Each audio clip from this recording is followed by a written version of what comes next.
Good morning, sports fans from all around the globe. I'm your host, Jeff Dawson, East Coast Sports Investors Breakfast Bankroll. And today, from Cape Cod to Cancun, from Vegas to the Vatican, from Tampa to Taipei, myself and Scott look to lead you to the winner's circle and hope to also educate you guys as we get closer and closer each day to the NFL and NCAAF, but don't forget, you still have 5 weeks of baseball left. So without further ado, the man, the myth, the legend, from the Palm Tree State himself, Mr. Scott E. Webb. Scotty, my brother, what is up? Morning, Jeff. How are you today, my friend? I'm doing very, very well. Kind of a nice situation yesterday. We'll get into it. It was a short menu. Yourself had 2 winners, 5 in a row here. And I want to clarify to everyone here watching and listening, our job here is to educate. Our job is here to get you to the window, to make proper selections. And when we do have leans, when we do play our own plays, which we do, there are wins, there are losses, there are peaks and valleys, and our job is to, try to stay even keel. I always say buckle up, keep you off the roller coaster. And yesterday, our VIPs at ECSI had Oakland first 5, okay? But we talked about the edge with Seattle, and then what happens, Seattle comes back and then wins the game. So I don't like to double dip in games. I really, really stay away. But to get that needle in a haystack yesterday was it's a nice feeling waking up this morning. Yeah, I think that I don't think that either one of us would go out and say, "Hey, bet the first half this way and then bet the full game that way." But in what you saw in the lines in the first 5 innings, and then what I saw in the game, in the total game, played out exactly like what we thought it might. So I don't think that that's a misleading or a misdirection or any of those kind of things from our side of the ledger. But I do think that it just goes to show you that there's more than one way to skin a cat, and the reality is that you can play these games in hundreds of ways.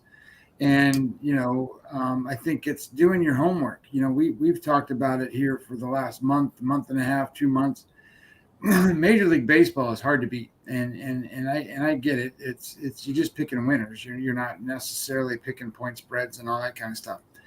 But the truth is there's so many ways to bet these games that you need to take some deep dives. And the reality becomes is if you do that, there's a lot of chance and opportunity for you to pick some of these situations.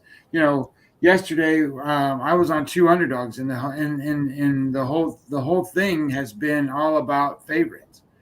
So they both win. So it's one of those situations where you just got to find your values and you got to find the right things. And it's not going against the trend, so to speak. It's finding the right spot at the right time. And I think that sometimes, and then the day before when we were winning, I think I played all kinds of crazy stuff. I played an under full game.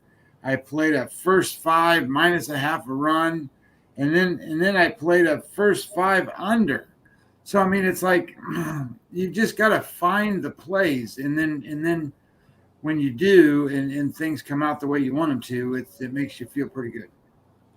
Yeah, and as we're getting closer, as I said in the opening, we're getting closer to football. And want to make this clear to everyone here.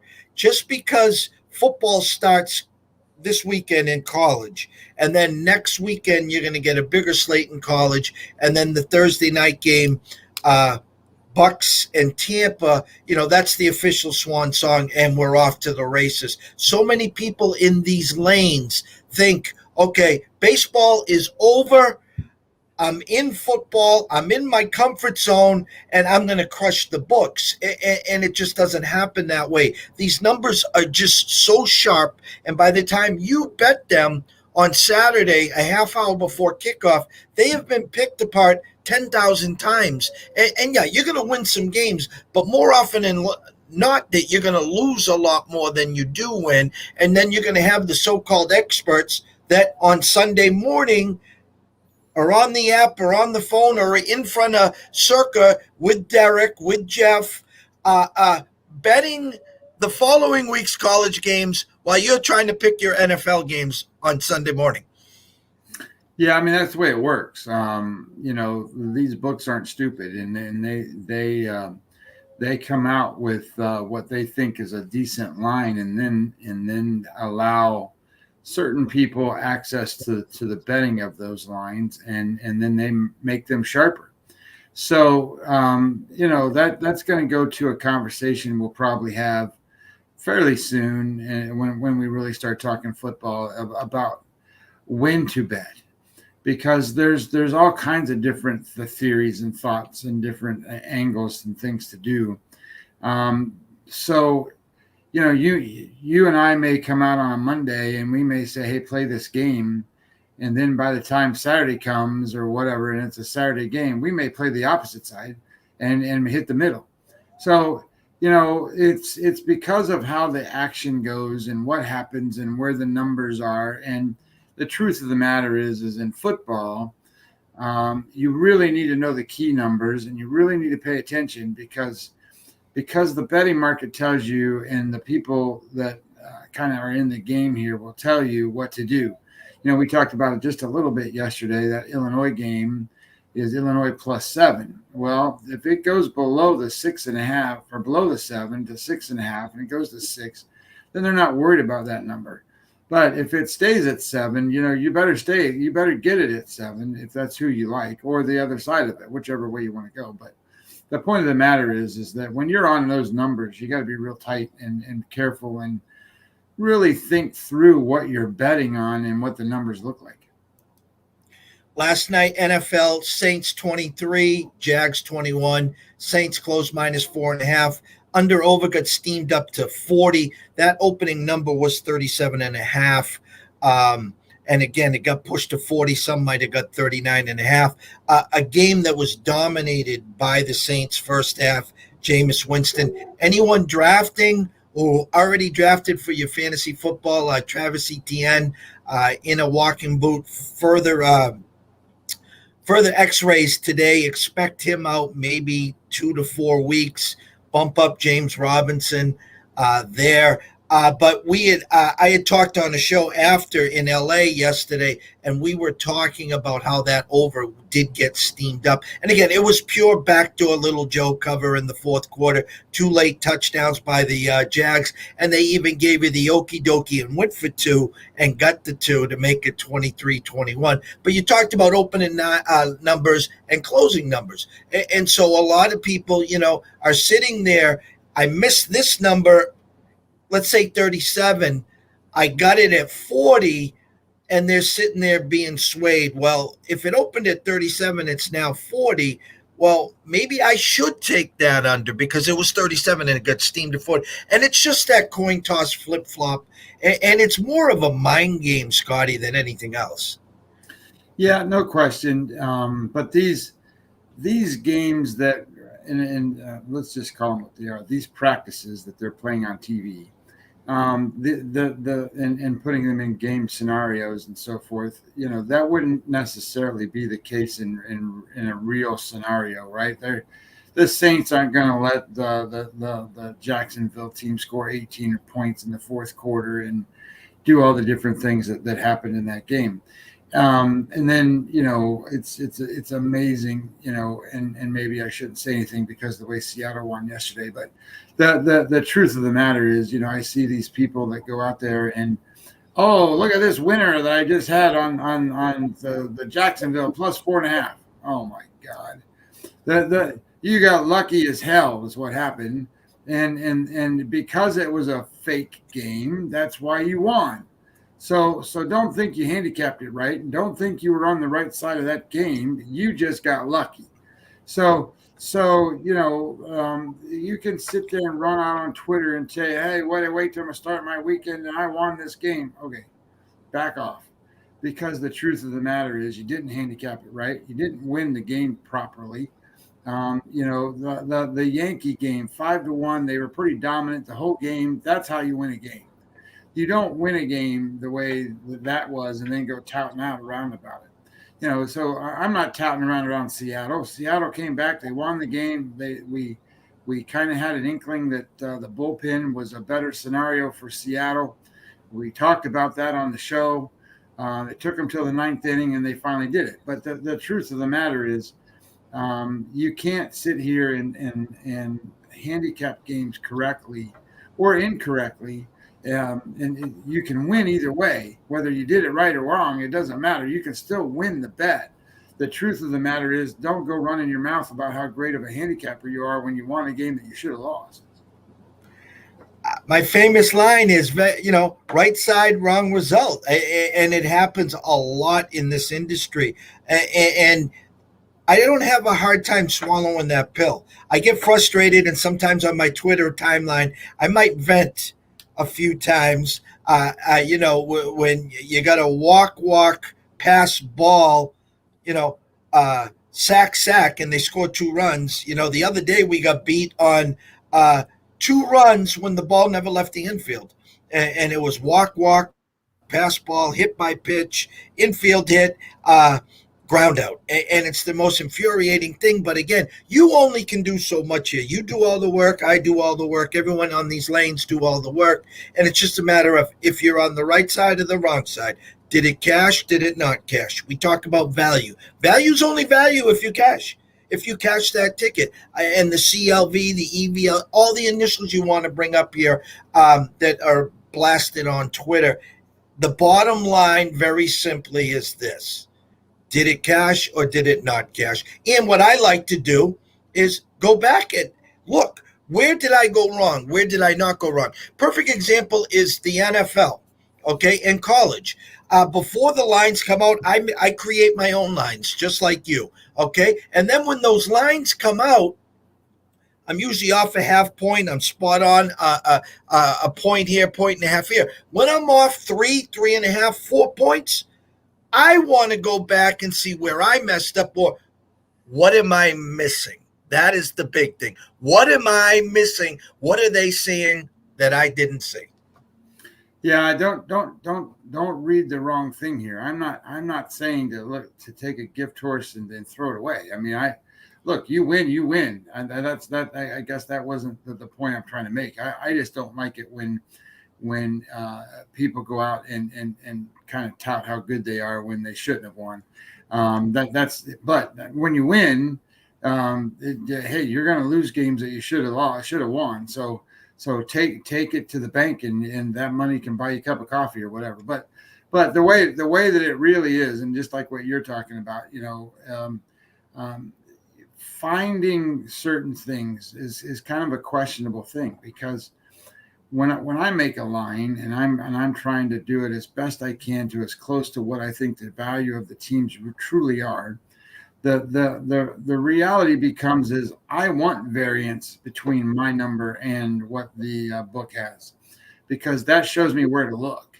Now, as I look, I need to figure out, just as you're trying to figure out, is what am I missing? Is my number better, or am I missing something, right? So you have to, over the course of time, take your number and believe in it, or strengthen it so that you can believe in it. Because if you can't believe in the number you create, don't make one. If you can't make a number you believe in, find a number that somebody else makes that you can believe in.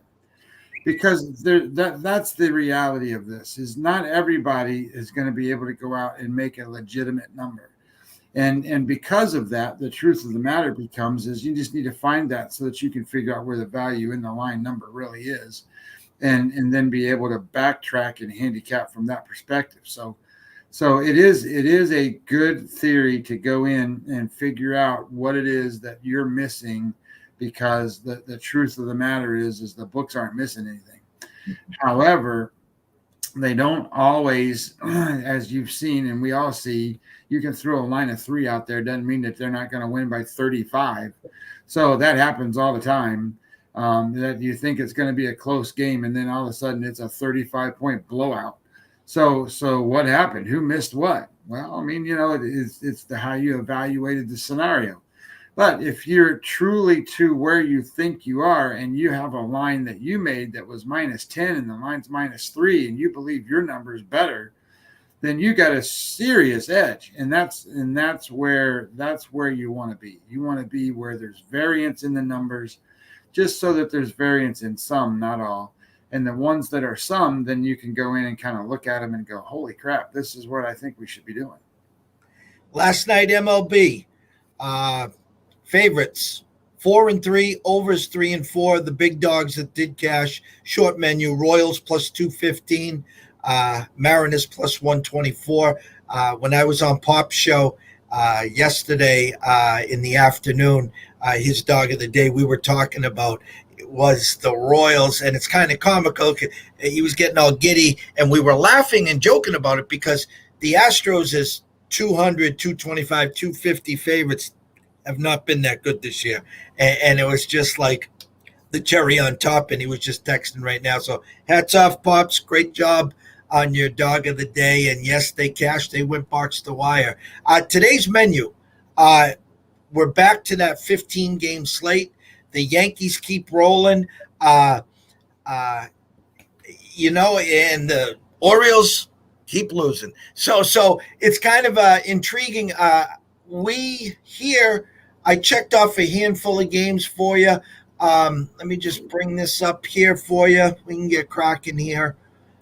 Anyone listening, turn on those notifications on Twitter at EC Sports Invest.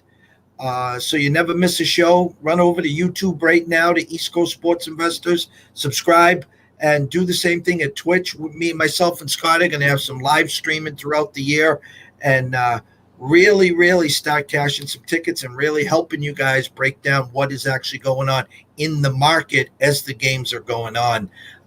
1, 2, 3, 4, 5, 6, 7 games checked off. I'm just going to blast them out and just take notes and see what you're thinking. Arizona and Pittsburgh. Pittsburgh with Brubaker did open up -109. There's been a reverse line movement there to Bumgarner and Arizona. I will say this. Someone on social media posted yesterday, Arizona 1-15, blah, blah, blah, blah, blah, blah, blah, first 5, blah, blah, blah, blah, blah, blah. And, of course, Arizona wins the first 5 last night. And so I just wanted to – loses the first 5 last night. So where was that, 15 games ago? Washington, Miami, Fetty versus Luzardo. Washington opens up -114, reverse line movement and flip. Miami now -113. LA at Baltimore, Bundy versus Watkins. LA opened at 139, now down to 130. Again, going into the teeth of a losing streak. Mike Francesa said it best. If you didn't go to the wedding, you don't go to the funeral. I haven't been involved in this losing streak, so I can't jump in there now. Great matchup here. White Sox at Toronto. Cease versus Berrios. Berrios opens up at 130, now 125. I don't think Berrios is all that they were hoping for so far, since they did get him. Tampa, your Tampa Rays at the Phillies. Rasmussen versus Suarez. Phillies opened up -104. Your Rays now -114. This is the one I really wanted to talk about. Yankees at Atlanta. Haney versus Morton. Atlanta opened up 130, now 134. I already peeked ahead. Morton -150, first 5. You can get them at a pick 'em minus the half run there. Haney has looked better of late. Just going to throw that out to you. And Detroit at St. Louis, Mize versus Flaherty. St. Louis opened up 169, now 233. I think this is Flaherty's 3rd start since coming back. Again, a big overnight correction. I will say this right out loud because we were on the Cardinals 3 different ways over the weekend. We only cashed one of those tickets. They just offensively, excuse my French, they suck. They suck. They just can't. They can't put it together. They'll get 2 guys on, no outs, strike out, ground out, thanks for playing. And I said this numerous times over the weekend. The Goldschmidt-Arenado project, it doesn't work. Maybe it's a bad year. I'm just saying it looks great on paper. Great job. It sucks. But those are the ones that pop my eye. What are you seeing, Scotty? Well, we'll start with that Arizona game because I played the Arizona game today, and what's kind of interesting is I look at these things and break them down for the last start they made, the last 3 starts they made, the last 7 starts they made, and basically for the game score for the whole season. So what's really, really interesting here is that Madison Bumgarner is, I don't want to say he's totally back and that he's the best pitcher in the world again and all that stuff. But I will say that his game score over the last 7 games is a 62. And, we talk about, 60 being that magical ace-like number. Now, his Sierra number and his FIP number, he still gets hit. But what he's doing that's interesting is the batting average against is only 212, which is in the green. That means he's in the top 10%. And he's also whip rate is 0.90, and he's not allowing home runs. So he's in one of those spots here where I don't think he's necessarily pitching a whole lot better, but I think his mental attitude is much better. And that shows up in the win probability number. You remember we talk about that a little bit here. When the going gets a little tough, when the situations are a little, he is really good right now. 1.01 added win probability. So the truth is that 1.01 is the best on the board today. So that means he's pretty tough to score on. And then they're going to be facing Pittsburgh. Pittsburgh is the number 30 offense in baseball right now. So they can't hit. So you got one of these guys that's like an ace pitcher going against a team that can't hit, and a pitcher in Brubaker who I think has hit. He is something wrong. His last 7 starts is a 32 game score, probably the lowest number on the board today. So he's like the worst pitcher out there. His last 3 starts is an 18, for God's sakes. So he's getting smashed everywhere that you go. And the Arizona offense, which is kind of a weird scenario too. You don't think of Arizona as being offense, but they're top 10. So I kind of like the idea that you got an ace pitcher going against a junkie pitcher, and you got a good offense going against a bad offense, and you're paying 118. I think I paid 118 for the full game. I played the first 5 innings in this game. I didn't want to mess with the bullpens, but I played first 5 innings. I played Arizona minus the 125. I didn't do it on the run line. I just thought 125 is good enough, and I think that's a good pick. So I like that one. And you had mentioned the Washington game, and the Washington game with Fetty, and it's kind of weird. When you start to think about Fetty and Luzardo is this guy that throws 80 million miles an hour, and he's left-handed, so everybody loves the guy. He got traded from Oakland in that Starling Marte deal, but he has been nothing but terrible. His season average is a 39. He was a starter for Oakland, supposed to be one of their best guys they had, and they demoted him to a bullpen guy. So he's pitched 1, 2, 3. He's made 4 starts for Miami. He's going about 3 to 5 innings because he hasn't been totally stretched out yet. And his game score average for Miami in those games is 32. So he's terrible too. But Fetty's one of those guys. These guys aren't used to, I don't know, pitching 27, 28, 30 times a year. And Fetty's one of those guys. They're relying on him. And I think he's hit a wall. His last 7 starts is a 41. He's a better pitcher. I don't understand the flip-flop. I think people look at that and they see Luzardo's name and they go, holy crap, this guy's really good. Why is this a pick 'em? Oh, they're playing Washington. They're not any good. So they want to bet on that game. I think Fetty will keep him in the game. And the truth is, the Washington offense right now, Jeff, is number 1 in baseball over the last 7 days. Number 1. And now they're going to face a pitcher they can hit. So it doesn't make any sense to me that they would be backing Miami in this spot. You had mentioned the LA game, and this is just another one of those spots where do you really like Dylan Bundy? I mean, Bundy's going home to pitch, and he's from Baltimore. He's going to be pitching in this game.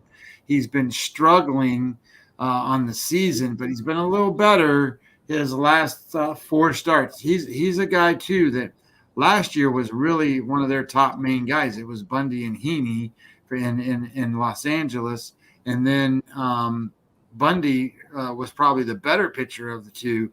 This year it's Bundy and Heaney, and Bundy got demoted. He's pitching in the bullpen. Since he's come out of the bullpen, he's made 4 starts. His game scores a 53, so it's a little bit better than average. And he's playing Watkins, and Watkins just doesn't have it. So he's a 41 game score, but both of them Sierra number wise are over 5. So this is one of those high scoring type affair kind of games, and neither one of them have big strikeouts. Bundy has big walks, 10% walk rate. So I'm kind of just staying off that game unless you want to go somewhere in terms of the total. I think the total is pretty high too, 10.5 or something like that. So it's I just don't like that one. But the one you also talked about was the White Sox, and I'm trying to figure this game out, to be honest. The White Sox are the division leading Central team. They lost yesterday because Kimbrel can't throw strikes. They throw a wild pitch, and that's how they lost the game, 2-1.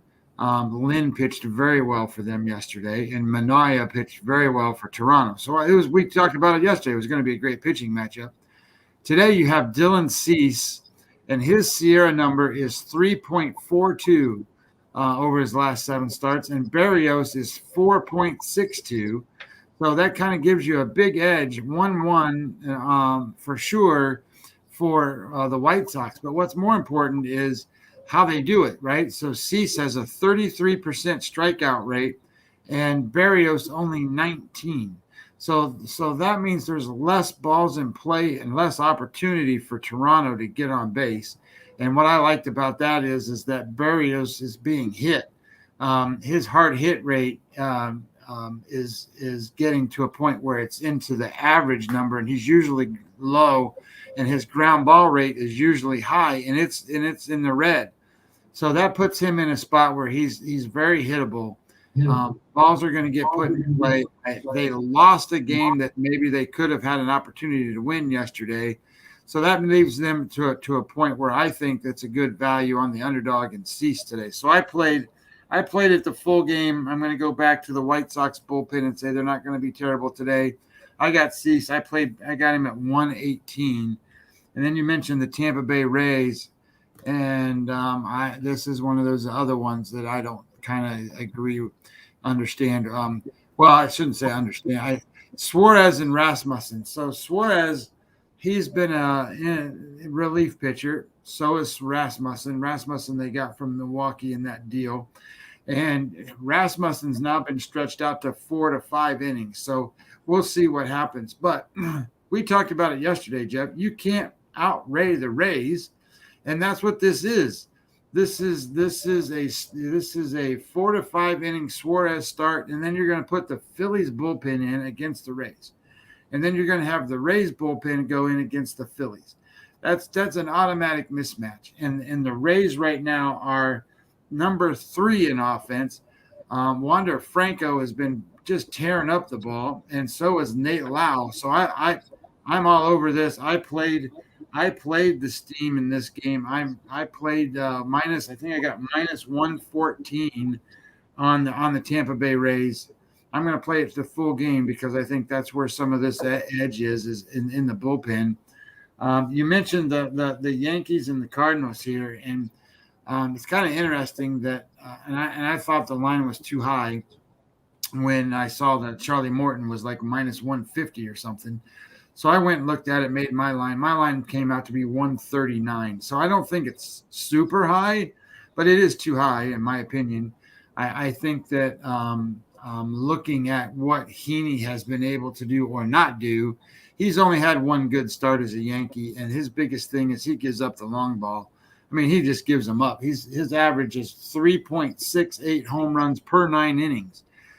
The drawback to this game for me, and then sitting here and trying to play where you want to be on the Yankees, is I don't trust Heaney.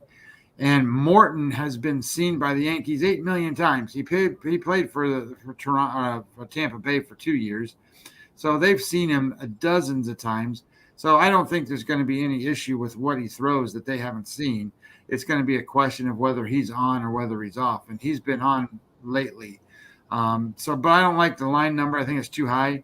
If it was minus 125, minus 135, something like that, I would tend to start to look at this game and maybe more for the Atlanta side.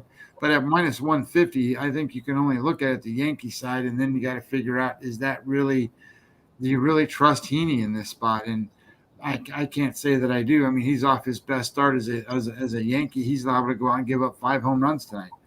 So the last one was St. Louis, and I've been on Casey Mize for a little while and talked about how good he is, and that he's finally made his hay. But I'm just going to tell you, Jeff, I think that Casey Mize he's hit the wall.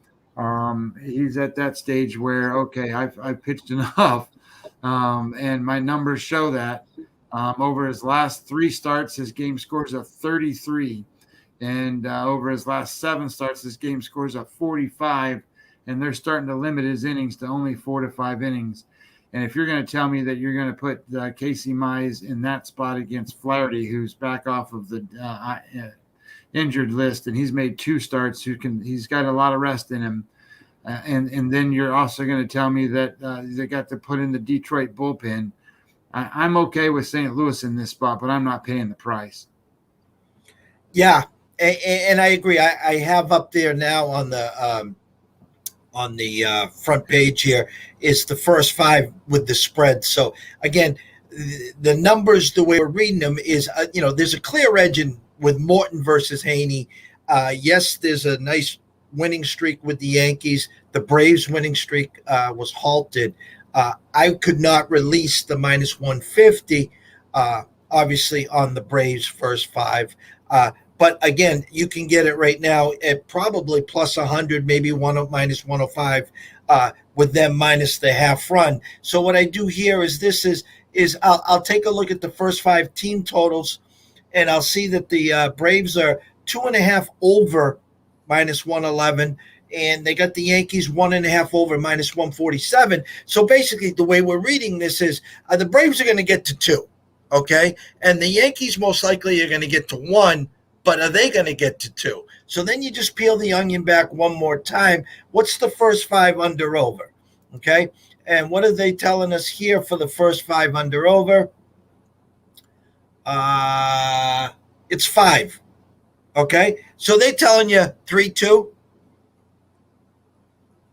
3-1, So my point is, again, I think the number there is enticing for the Yankee backers. The guys that have been riding the Yankees the last 10 games, they're looking at this number. They're like saying, oh, my God, geez, this is free money. We'll find a way to win this game. And I said Heaney looked better of late. His last start was against the Sox, if I'm correct, and he did look better. So maybe he's finally getting it together now. I'm not telling you to go back him. The value is obviously the Yankees, but how we're reading the market right now is Atlanta first 5. I'm not going to tell you to go to the window and play the minus 150. If you want to stake in this game at even money, I would say to lay the half run and just hope it doesn't land on a tie. Yeah, I think that it's kind of an interesting scenario here, and even in that Boston game, Heaney gave up a home run in the first inning. He's been giving up a home run in the first inning almost every time he starts, and he's liable to do it again tonight. The question is can the Yankee bats really keep up in this game, because Morton's the better pitcher. So I don't, at this point, with the Yankees winning 10 in a row, or however many it is, and 10 out of 11 or what, or I don't know. I don't remember what it is anymore. But the truth of the matter is that their offense has been good, and they are number 5 in baseball over the last 7 days. And I just look at it from a perspective of you got a good offense against a good pitcher, you got a kind of bad pitcher against a decent offense. This makes it sort of an even kind of game. I do think the value is with the Yankees in the full game, and if you were going to do that, I don't blame you for that. But I also think that it's one of those spots where if you wanted to take Morton in the first 5 innings, you're getting pretty good value at minus that half a run. That this reminds me of that Seattle game we just talked about yesterday. You can play one side at the first half, and hopefully double dip and be able to pick up the back end of the game if the Yankees come back, or say it's a 2-1, 3-2 kind of game after first 5 innings, and then the Yankees are down one run and you win it with the Braves, and then Judge comes up or something and hits a 2-run homer and they win 4-4 or 4-3, and that's certainly likely because that's how the Yankee score runs. They hit the big bombs, otherwise they struggle, but. Their pitching has been something else to keep them in all season long, and it just invariably happens that somehow they find a way to get the pitching to keep the other team down, and it's just a matter of whether they can hit. And these since the All-Star break, they can hit. Yeah, and everyone watching and listening here, go over to wagertalk.com, pick up their live odds. They make it one-stop shopping currently for you. Again, this is not our only source here at ECSI. We use Sports Insight. We use Don Best. But my point here is this is we'll go to the Mets for an example here. First 5, McGill, minus 130. Okay, that's the opener. Currently, Derek and Jeff and the boys at Circa got him at 126. They're showing you they think that there's some edge here with McGill versus Long. Okay, so you got him at minus 126. Okay, what's the team totals there? Okay, we go to the team totals. Again, they both got him at 1.5, both juiced over 158 and over 145. What's the under-over first 5? And we go to that, and it's a flat 4. So, again, you don't have to give up the half run there, okay? You don't have to get cute there. But if you think you have the edge with the Mets there and McGill, again, you can get in there at around 125. Actually, the under-over for the first 5 currently is 4 and a hook. So I guess it's going to be is it going to be 2-2? Who gets to 3? I don't know. But this allows you to break it down layer by layer by layer and kind of do some of the work that we do here at ECSI and it get you more involved. It takes the laziness out on just, throwing darts and just looking at the tote board and say, wow, okay, there's a mismatch. Therefore, I'm going to the window to place that wager when you really don't understand why that number is. This allows you to kind of break it down a little further, Scotty. Yeah, I think that's a great guideline because the truth of the matter is that you can follow along in lots of different ways. I always talk about, and one of the things I put in that preseason manual was I like to tell a story, and it starts with the pitchers, and it has to have a flow. And if the story doesn't flow, and then it's broken somewhere, that means that the reality is that something's going to happen in the game. So if it doesn't make any sense in the flow of the story with the numbers that I use, and the same thing of what you're talking about, if it doesn't make sense, just look at it deeper, because the truth of the matter is you're going to find what it is that's going to help you. But you have to have I don't want to call it a system because that's not really what it is. It's a process. So if you follow the process and you follow how to do it and you follow it every day, you're going to be able to start reading it. And when you can read it and it tells you the story, that's when you bet it, because it has to make sense. If the story comes out and it doesn't make any sense, it's like, okay, this is stupid. This is not a good story.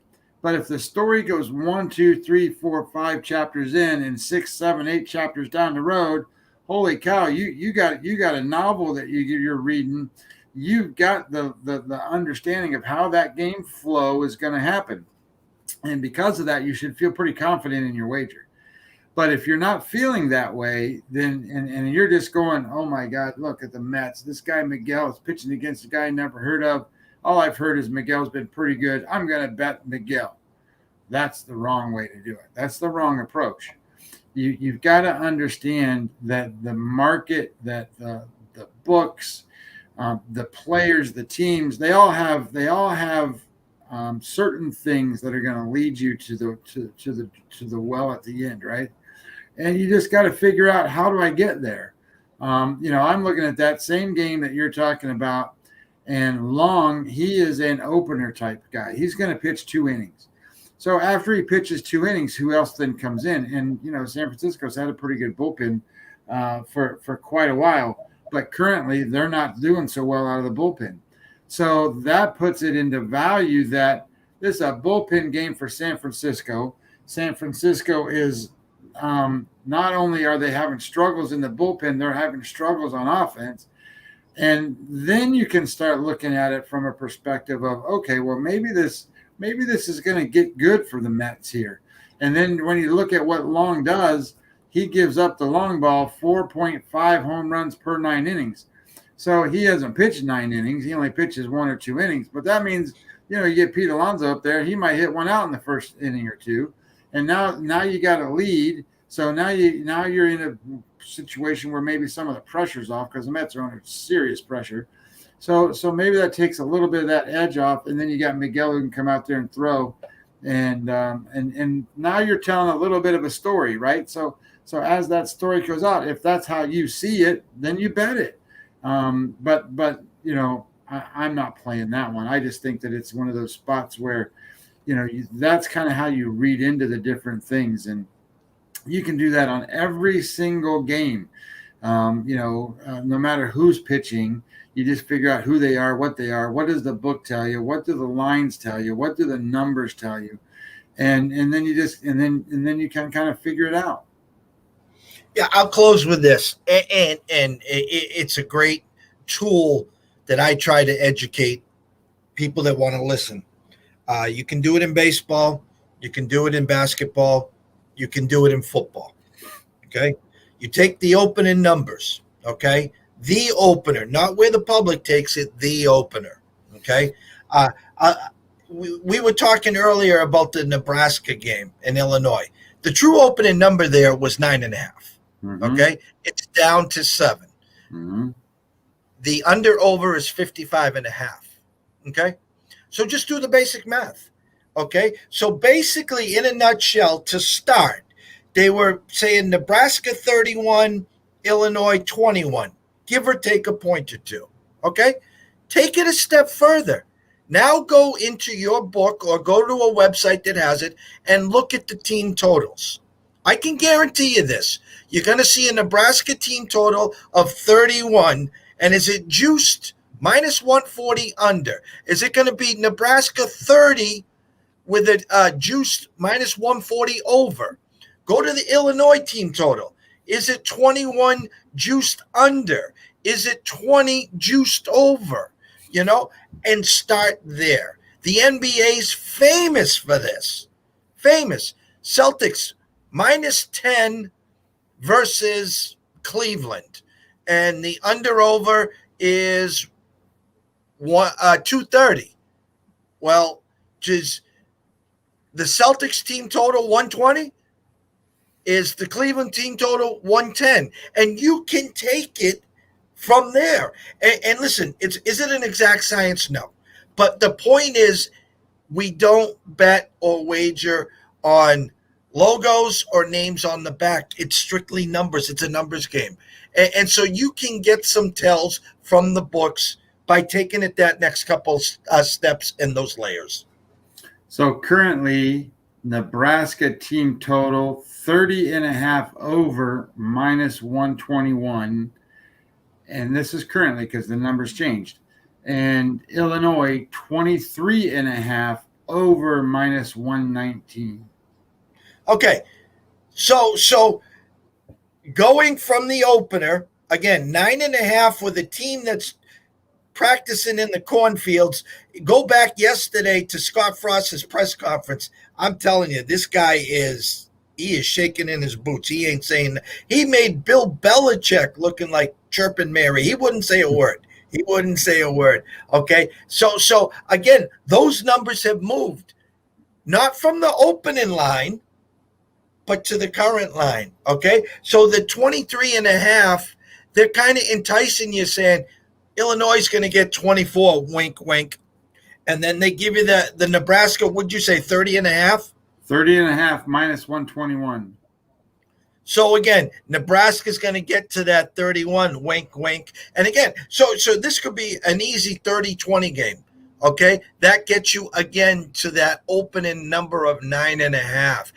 If Nebraska opened at 7, right, they're probably going to get the Nebraska number pushing that to 8, 8.5, 9. But they're saying, what I'm saying initially is they wanted the Illinois money. Okay, how do we get the Illinois money? Well, we open it at 9.5, and the public pushes it to that 7. And you're not going to get off that 7 unless you get a game day at Champaign opening day, and they're rah-rah for Illinois and the upset special, and it gets bumped down to 6.5. I think it will stick at 7, and I might go out on a limb and say it might get pushed to 7.5, and then you'll get the late money again on Illinois. But that's just my take there, Scotty. Yeah, I think that when I read it, I don't think that the general public makes a lot of bets on football games in the middle of the summer. I think that the sharps do. I don't think that the general public does. So I kind of look at it in a sense of if the number was 9.5, which I saw that, and it's down to 7. And this is the betting week. We'll have to see what happens as it gets closer to Saturday, but it's because now the public's involved, right? So as we looked at it back, in the middle of the summer, somebody comes out and goes, "Holy crap, 9.5! I can't believe it's 9.5. It's not going to make 10. I'm going to take these 9.5 points." So the line comes down, the line comes down, line comes down. I don't think it's coming down because the public bet it down. I think it came down because the sharps took it down. So my question is, okay, it's down to 7. We're getting a bad number here. Is it going to go below 7? If it goes below 7 and you're looking at 6.5, 6, then I don't think the sharps really cared, or the public took it down that far. And then you just got to sit here and go, you know what? We missed the best number. It's one of those spots where you just pass and you go on about your way and look for a different opportunity. Because, Saturday comes around, there's only 4 football games on Saturday, and I guarantee you all these people are going to bet all 4 of them. But the reality is, you know how many baseball games are going to be on that day? 15.